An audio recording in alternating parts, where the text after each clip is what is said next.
My name is Pariya. We were three sisters and one brother. Seema was older than me, and our younger sister was Elnaz. Ever since I can remember, especially during our teenage years, my mom always compared me and Seema to Elnaz. Elnaz was very quiet and usually did whatever mom said. No arguments, no questions. I was calmer too.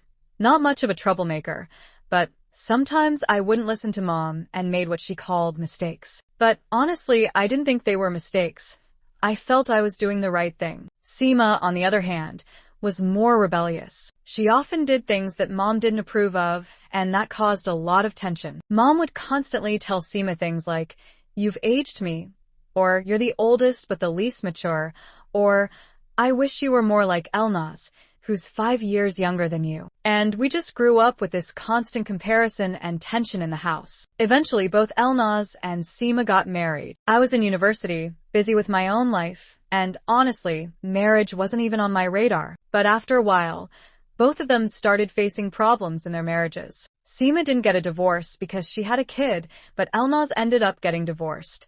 Well, technically, her husband left her. He was a controlling guy, always getting involved with other women, and Elnaz, being quiet and reserved, never really stood up for herself. Probably because that's how she was raised, with mom always rewarding obedience. At the time, I didn't see it that way. One day, Seema had another fight with her husband and came to our place. Elnaz was also there. Unfortunately, mom started again, saying to Seema, "You still don't know how to manage your life. You've always been rebellious. You never listen." That's when Seema snapped. She said, "You always compared me to Elnaz. So where is Elnaz now?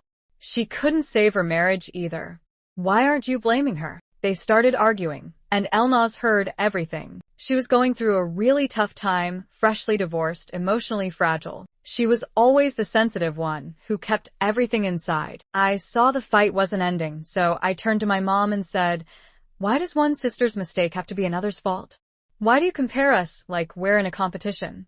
We're family." I said a lot just to stop the fight. Eventually, Seema left, and Elnaz went to her room and closed the door. The next morning, we woke up, and Elnaz, who was always the earliest to rise, hadn't gotten up yet. My mom got worried and rushed to her room. I was calm, thinking maybe she was just exhausted. But then my mom screamed. She yelled, "Her body's cold.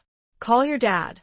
I've lost my baby." I won't even describe what that moment felt like. It was the worst experience of our lives. When my mom saw that Elnaz wasn't moving, she fainted. I had no idea what to do. I just panicked and called my dad. He rushed over, but unfortunately, we had already lost Elnaz. She had passed away from a heart attack. When the doctor came, he said she had been gone for about 5 hours. After that, my hatred for the idea of marriage grew stronger than ever. I kept thinking, her husband killed her. If he hadn't divorced her, she wouldn't have died. At the time all this happened, I was in my first year of university, with just one more semester left to get my degree. I somehow dragged myself through that semester, and then dropped out. I didn't even go home much after that. A few months after Elnaz's death, I got a job at a company. I worked from morning till night, nonstop. I was so exhausted every day that as soon as I hit the bed, I'd fall asleep instantly. My mom had become quiet. She stopped nitpicking about everything. In fact, she even tried to be kind and thoughtful toward us. But that didn't make me happy. I kept thinking, you should have treated us like this back when Elnaz was alive, not now. When I turned 27, I decided to go back and finish my degree. Until then, I'd just been working. I started really late for my master's, and by that point, I had completely lost faith in marriage. Every time someone showed interest in me, I would immediately turn them down. By 27, I was working full-time, had a car, and with some help from my dad, even bought a small place of my own. Once I got everything together, I felt it was time to continue my education. In general, I preferred being alone. During my 3rd semester, one day I randomly decided to take a trip up north to the coast, just to clear my head. I packed my stuff, got in the car, and hit the road by myself. Right around sunset, I got super tired and hungry and stopped at a small roadside cafe. As I walked in, there was a guy sitting at a table. He came over, showed me the menu, and I placed my order. Then, he went to get my food ready, but I noticed he kept staring at me. The road was empty, The cafe was quiet, and the whole situation made me really uncomfortable. The fear must have been written all over my face, because I turned to him and said, "Can you pack the food to go? I'll eat it outside." He realized I was freaked out by his behavior and the whole vibe, so he quickly tried to act normal and not scare me more. Right then, a woman, probably around 37, called out from the back and came over. Seeing her gave me a little sense of relief. After she handed me the food, she said, "You probably shouldn't head back on the road right now." I asked, "Why not?" She asked, "Have you ever been to the north before? Or, is this your first time?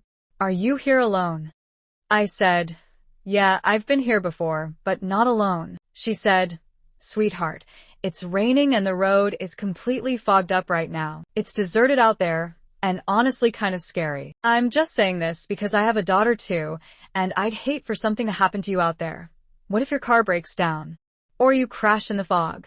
Come spend the night at my dad's place. It's nearby. You can rest, eat, and head out wherever you want in the morning." At first, my brain went straight to horror movie mode. I thought, she's gonna take me to their place, kill me, and serve my body in that cafe stew. I swear, that was the first thing that crossed my mind. I said, "No, it's okay. I'll leave. I don't want to bother you." She just smiled and said, "It's up to you. I'm only saying this because you're alone and accidents happen a lot around this time. Plus, some shady people hang around these roads. You're a girl alone.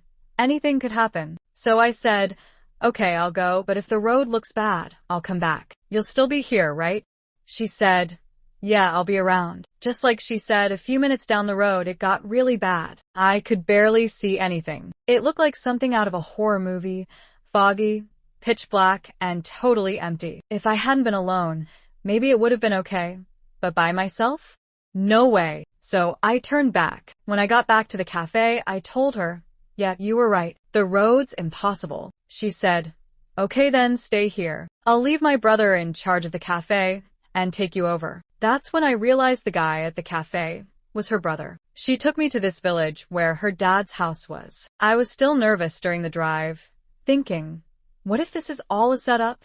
There weren't any motels nearby, and I'd definitely taken the wrong route. But she brought me to this house where an old man and woman lived, along with a little kid who turned out to be her child. As soon as she got there, the kid ran into her arms. It was this huge garden house with like 5 or 6 rooms. Her mom came out to greet me and was super warm and welcoming. She said, "Sweetheart, you might feel a bit like a stranger here, so feel free to eat in your room. If you need anything, just ask." She acted like she'd known me forever. I said, "Okay," and headed to the room. Still, I was suspicious. I kept thinking, please let me get out of here alive. I even peeked out the window and saw Layla leaving. She said, "We stay at the cafe until about 9 or 10 p. Then my brother and I come back home. If you need anything, let me know. I'll grab it on my way." That night, I stayed there. Layla came back later, but I was so tired I passed out. When I woke up the next morning, I